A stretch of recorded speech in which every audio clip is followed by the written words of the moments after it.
Hello and welcome to the second episode of the Piano 101 podcast with me, Fran Wilson, the Cross-Eyed Pianist, and my good friend Dr. Michael Lowe, a pianist and teacher based in South Africa. In this episode, we're going to talk about piano teachers and what makes a good teacher.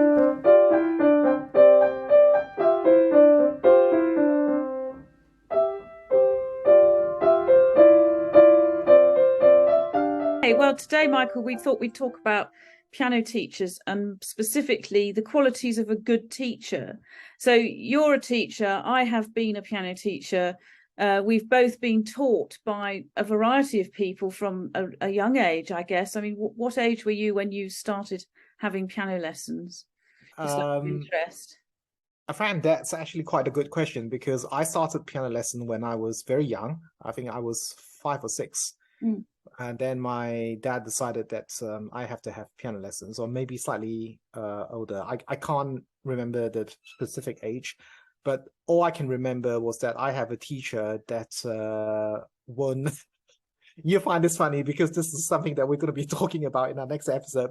I have a teacher which that covers my hand because she doesn't want me to look down to memorize music, and she would whack me, slap me on the wrist every time I look down at my hands. And then she made me wrote 4 pages of treble clef, 5 pages of bass clef, then 4 pages of middle C. And that was my first experience of piano teaching. And needless to say, I stopped very soon after that.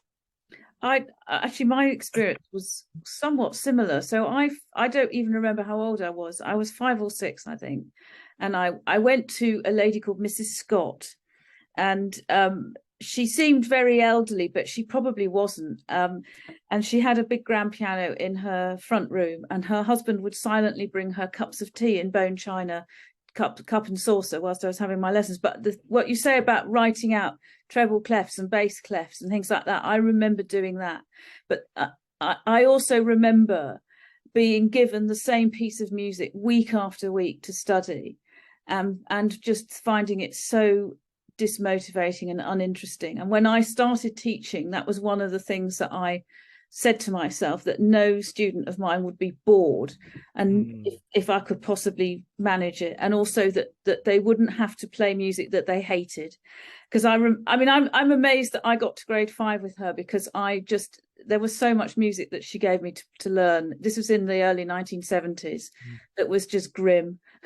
And you know, I think I was sufficiently interested and motivated myself, and probably my parents encouraged it. But she was very, very old-fashioned, which I think is quite useful when one's thinking about qualities of a good teacher. So I think she was thorough. I think she knew the sort of the basics and the right kind of things. But now I think she'd appear extremely old-fashioned. But as I said, I thought about her a lot when I first started teaching, and how I would do things completely differently. So I think we take qualities or lack of, shall we say, from those who have taught us and bring them into our own teaching, or how we would describe a good teacher.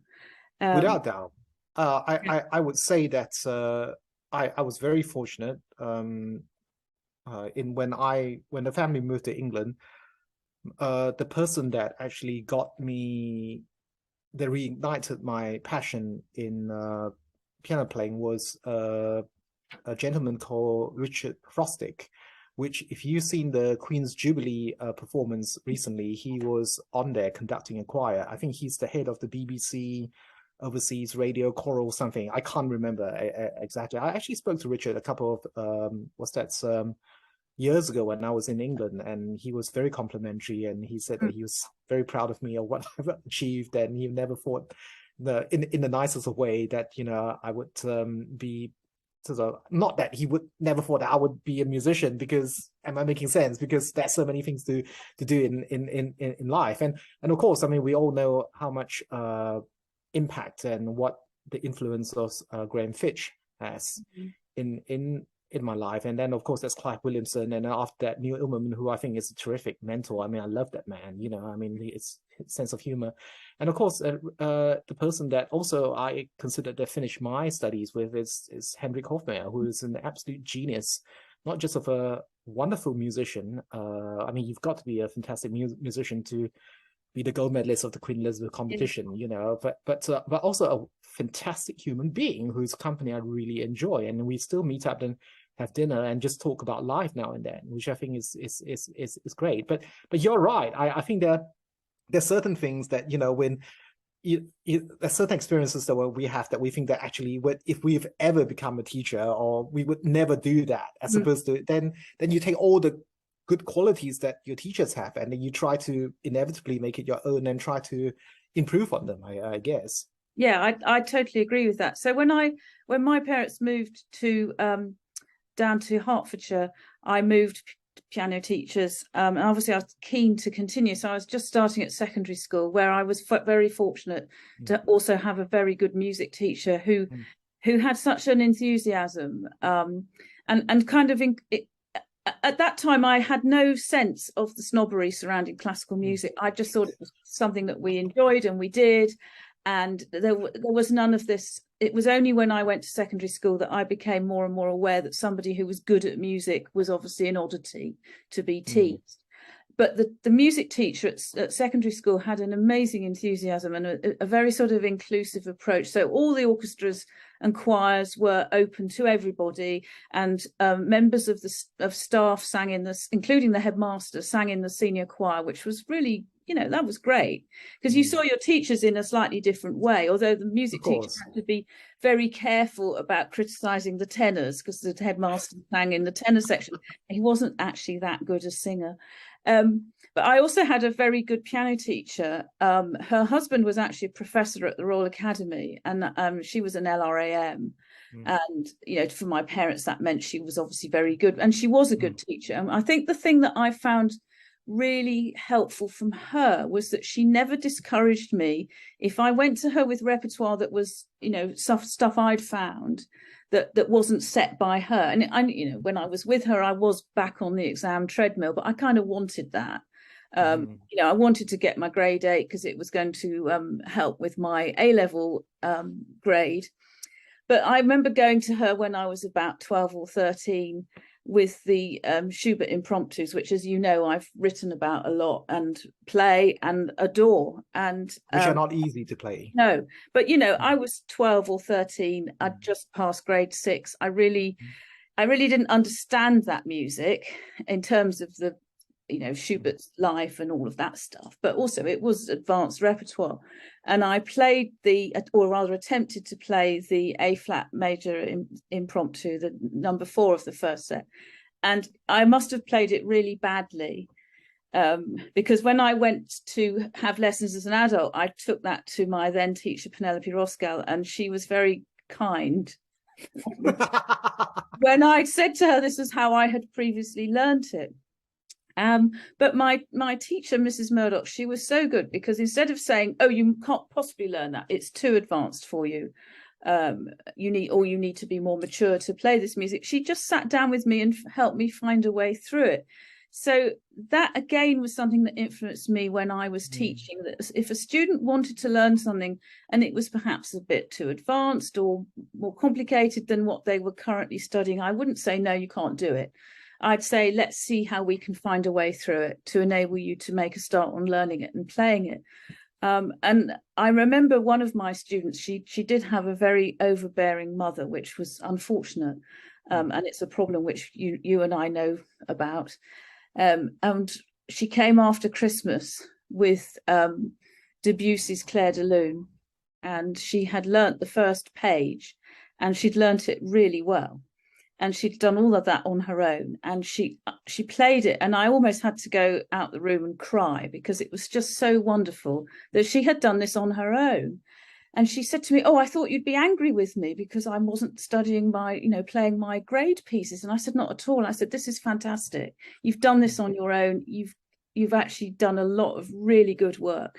And I think encouraging that independence is something that all teachers should do, and start at a young age, not say, oh, the little ones or the early students doing their early grades, you have to keep a close watch on them. No, you should let them fly, let them go, and encourage them to be independent, because I think as you get more and more advanced, you've got the tools then to go and do the work on your own. You don't need to be constantly referring back to a teacher. And I mean, I think that's a very useful life skill as well as a useful skill as a musician. No, I absolutely agree, Fran. And I think the sooner the student learns how to work independently, the better it is for them on the long run to have someone to how do you say, to stop the teacher spoon feeding the student. Am I making sense? Yeah. I think a big part of the thing that we all teachers, we have to get over, with one of the big part of the obstacle, well, that's two. The first part is sight reading. I mean, no one likes to sight read, but I mean, if you can learn how to sight read and look at the notes that's on the steps and skips, and then learn pieces quickly, then it changes the game completely. Absolutely. And the other one another obstacle that I think all teacher faces is what I call the musical conundrum, the musical blanket. Now, musical duvet. Now, bear with me while I try to explain this in the best way I can. Now, imagine you go to bed at night and then you have a duvet. Now, the duvet, unfortunately, it's not full length. It's only 3/4 length. So if you're cold on the chest, so you cover the duvet on your chest, then you leave your legs exposed. Then if you cover your legs, if you're cold on the leg, then you leave your chest exposed. Now, that's how I feel when it comes to time, when it comes to teaching a student. There is never, unless you have someone who has a ultra rich parents and who wants to invest in their children's education, and you have piano lesson, 2-hour piano lesson every day, you're not going to get everything done in 1 hour in a week or 45 minutes in a week. A lot of the time, the onus is on the students to go and do their own things. If you want to look at exam pieces, look at scales, that's fine. And then that you're not going to have much time to look at sight reading. But if you want to look at oral sight reading, whatever, then you don't have much time to polish your pieces. So the teachers just have to decide which ones, which ones to do, basically. That's one of the biggest conundrum that I find. I completely understand that, and it was something I really struggled with. I remember, especially when you get to about grade 5, and if it's an ABRSM syllabus, then the amount of technical work, scales and arpeggios and exercises can take up a whole lesson if you've got to run through it all. And if you're preparing a student for an exam, you've got to do everything. You can't miss out a few scales and arpeggios this week. You have to do it all. So I think this ties in with this idea of independence. If we can encourage students to be independent from the get-go, really. And also I found that if I could sort of get parents involved in supporting, I mean, a lot of parents don't really understand, if they're not musical, they haven't had music lessons themselves, or they're just, I don't know, some are only, the children are having lessons just to add to the CV. But the interested parents, it's to the parents' CV or the children's the child's CV. So that was certainly something I experienced, teaching in the affluent, leafy suburbs of southwest London, and I know that other teachers understand when I say that. But to get parents involved, and I found that actually the practice notebook became very useful, because I wouldn't write what you've got to practice. It was more like, these are the things that would be helpful if you could focus on, and also make sure the parent knew that too. And I had 1 or 2 really good parents that would ask me how they could help support their children, and that made a big difference, because then the child feels that they've got the support from the teacher, and when teacher's not there, which is 6 days out of 7, the parent can also help. I did have one student whose parent would regularly reteach him. So each week he'd come and he'd say, my mum said to do it like this. And that felt quite undermining for me as a teacher. And it made this, the unfortunate thing as well was that this poor boy was confused. And I think his mum thought she was doing the right thing, but it wasn't helping him. He just ended up being confused. So we had to sort of nip that in the bud. But independence is such a useful skill. But you come across teachers that are very possessive, and I think fearful of kind of letting the student go, even if it's the only the first steps in independence. And that troubles me when you come across a teacher that can't or won't allow that in a student. And that's a quality that one would want to avoid when we're talking I think about the best quality yeah. Sorry to interrupt. Sorry to interrupt, Fran, but I think you just hit on a very good point there. Look, I can't say much because I am in a completely opposite end of the world, and I don't know what the teaching scene is like in England, but certainly from my experience in the East, if we're going to talk about possessiveness, that tends to happen more in my experience with teachers in the East, because the teachers tend to feel that their students are, whatever the students play on stage is a reflection of them. Am I making sense? Absolutely. Now, I remember meeting up with a very good teacher in Singapore, whose name I don't want to mention. And she started telling me stories that one of her students, what happened to be on holiday in China, and then some contacts fixed him up with the student to play for Li Yindi's teacher, or I think it's Dang Taisun's teacher or something. And apparently the teacher, the student was not prepared because he was on holiday and it didn't go well or something. And then this teacher felt really embarrassed. And then I was completely puzzled. So I actually asked this teacher, I said, I can see why you feel slightly embarrassed. But firstly, the student was on holiday. He wasn't expecting to have lessons. And secondly, surely you're not responsible for everything your student do. The student has to accept responsibility as well. Not everything the student plays is a reflection on you. Mm-hmm. And she looked at me like I was talking Arabic or, Iranian or whatever, because she doesn't understand that, I mean, the way I see it is that I teach my students the best they do, but when they cross that white line, when they go up to stage to play, it's up to them completely. If they mess up, it's their lesson to learn, It's one of those things, Absolutely. I mean, again, it goes back to confidence, doesn't it? We try to give them the tools and the encouragement and the support and do the necessary preparation to help them. But yeah, the moment they walk into the exam room or onto stage, and I'm sure every single professional performer appreciates this, that then it becomes personal responsibility, and that too is a very important life skill and something that we need and one should understand. I think Fran, at the end of the day, there are certain things that, as much as we love our students and we care for our students, there are just certain things that they have to find out for themselves because it's their journey. I think there has to be a healthy sort of like objectivity, or the way the teacher detached themselves from the student. That's just the way it goes. I mean, I remember teaching a very talented girl that we're speaking about grade 5, and we were preparing her to play her Royal School's grade 5. And she doesn't like playing scales, and because that's who she is, because she's immensely musical, and she thinks that by sort of practicing, she will get there. She will be able to get the skills. But you can't do that in grade 5 Royal Schools. You have to play all the skills, and there are a lot of skills and technical work to play.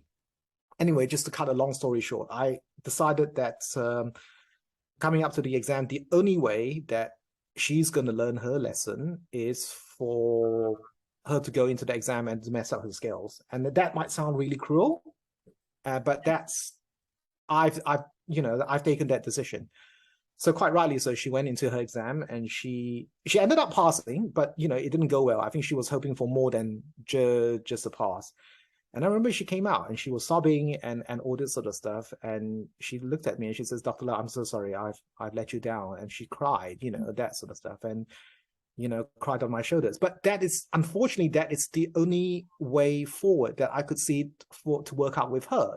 There is no other way. I can sit there and try and drum the scales into kind of to say to her, well, come, let's go through the scales again. But if someone doesn't want to do it, then you can't make them do it. This is, I don't want to sound like I'm being horrible. This is not a communist China where I can like get a cane and beat my student. This is not it. I can't do that. I mean, you have to be so careful, even not just to beat someone these days. Be careful what you say to someone. You know, you be. Yeah, and I mean, again, that just goes back to this notion of encouraging confidence in students, but also showing them that something like an exam that didn't go as well as they hoped for whatever reason is part of a learning process, of course, and not to see it as something that's, you know, should be regarded as something negative. You know, we learn from our mistakes. I mean, I was always interested when I was teaching about how obsessed students were with mistakes, small errors when playing. And you know, the classic thing where the student stops to correct the mistake and does it every single time, so the muscle memory learns to stop at that point. And I used to just sit there saying, keep playing, don't stop, play all the way through. And but I made a mistake there, and I was like, I know, you know where it was, I know where it was, let's not talk about it, kind of thing. You know, to encourage them to play with flow and fluency, and then go back and examine why a mistake may have occurred. So it might be to do with fingering, or just an awkward passage, or something that's not been learnt or mislearned, and so the thing becomes an exercise in learning and understanding, and again, being able to unravel these things yourself, as opposed to having a teacher tell you all the time, is so important. I always thought, when I was teaching, and still think this, I refer back to the origins of the word teach, which come from an Old English word, and I studied Old English at university, and it means to show rather than to tell. The origin of the word teach means to show, and I think that's our role as teachers, is to show students the way. It's like a guide or a finger post saying this way, and then once they've kind of familiarized themselves with the map, shall we say, that we are just there as the kind of signpost along the way, and that we have to let them, you know, go down the cul-de-sacs, and then return to the main path, as it were. Unfortunately, we both know that there are teachers that are not prepared to do that for whatever reason. I think the other thing that is a worry, and I still see it, is the kind of one-size-fits-all attitude to teaching, that you know, you do it in the same way regardless of the age or ability or interest or taste of the student. And I think that leads to well, I think from the student's point of view, quite dull lessons, and a lack of appreciation on the part of the teacher of the individual strengths and weaknesses. And I think we always have to identify that and treat each student as an individual, and understand their strengths and weaknesses, but also to understand what kind of music they enjoy playing. I mean, I was going back to what I said at the beginning, I'm always concerned to make sure that students were playing music that interested them, because then they'll want to practice it. It's quite simple. I mean, I'm in that privileged position as an amateur now, where I can play what I like, and nobody's standing behind me going, you shouldn't be playing that, because it's not good for you. You know, these people say we should play Bach every day. So I'll play Bach on the days when I feel like playing Bach, and if I feel like playing Iron Audi because I find it relaxing, then I'm going to jolly well do it. And I think that kind of flexibility is actually very important as a teacher as well. You know, but if we're preparing students for exams or conservatoire entrance or something like that, one also does have to be rigorous to ensure that they've, you know, fulfilled the criteria, to ensure that they're going to, you know, do well in their exam, but equally to add some flexibility into that mix. I think that's very important.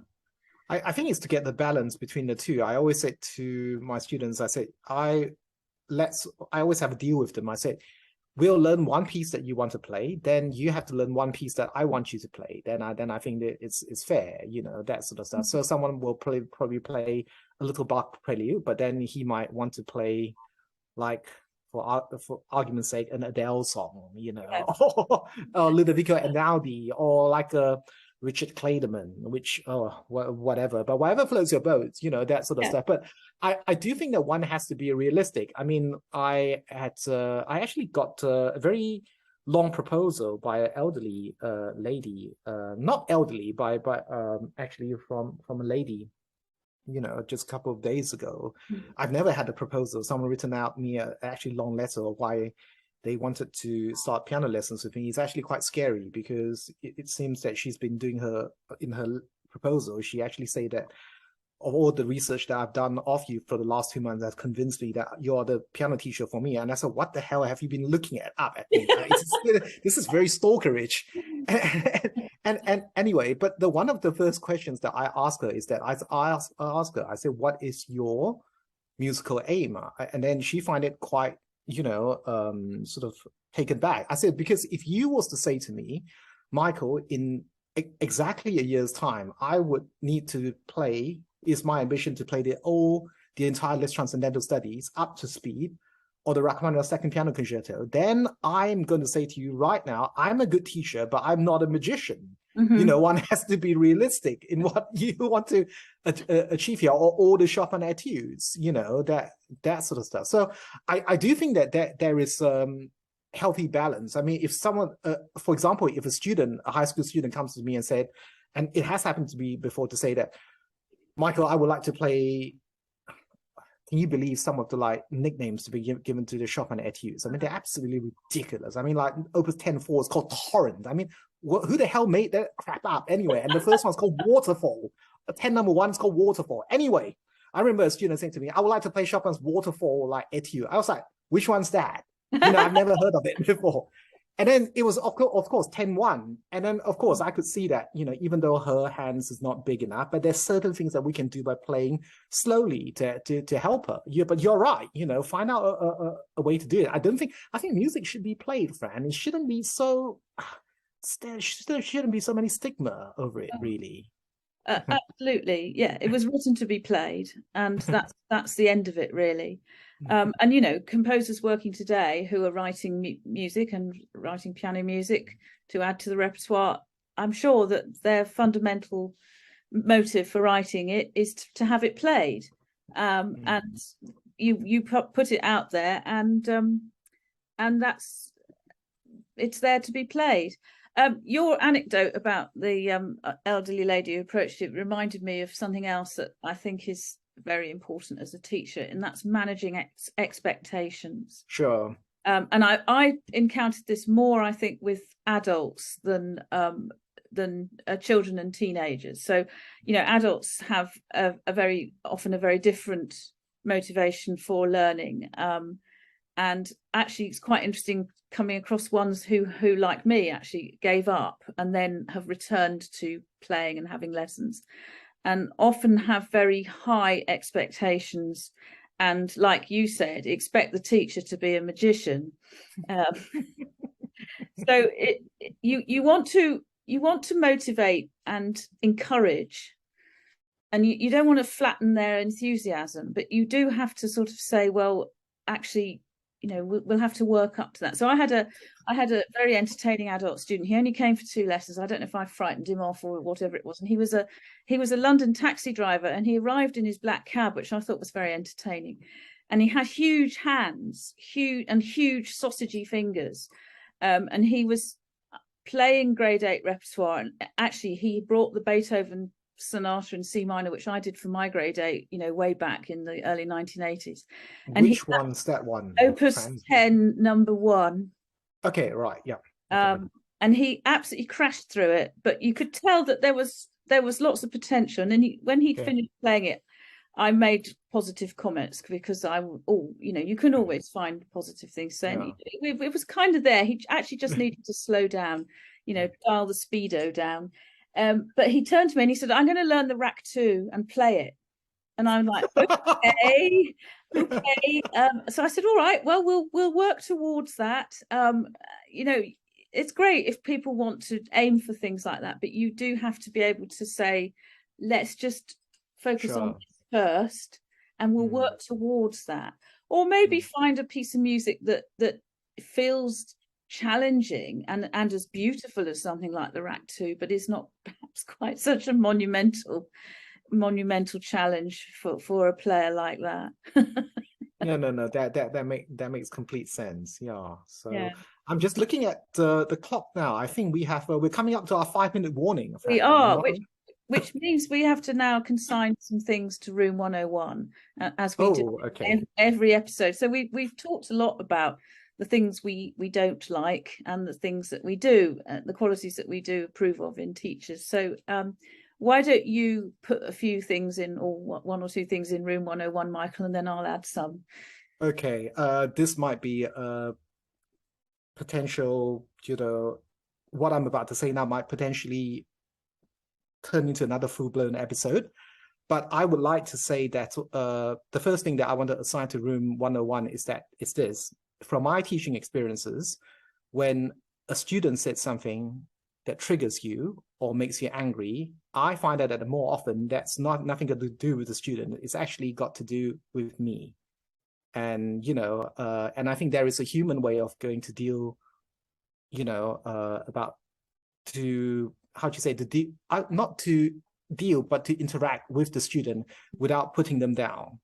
That's what I like to say. And the second thing I want to put into Room 101 is that on a similar theme is that, and this is very difficult, sometimes for whatever reason, when a student is in your bad book, then it's often very difficult to be objective, no matter how beautiful the student plays, not to find fault in his or her playing. And again, that's also a human thing that we all have to, keep, looking at. But those are my two things. It's called all being human, basically. Yeah, I think they're good points. I think what I will add is we must banish the one-size-fits-all attitude and embrace treating students as individuals, appreciating their strengths and weaknesses, and encouraging and supporting. And I just don't want to come across teachers who sneer at repertoire. I've seen it in action at young people's masterclasses and things, and it's very unpleasant, and frankly, on one occasion, it was rude. And it's not our place to make comments like that. You can say, I have taught Einaudi quite a lot, and I bring it up quite a lot in my blog posts as well.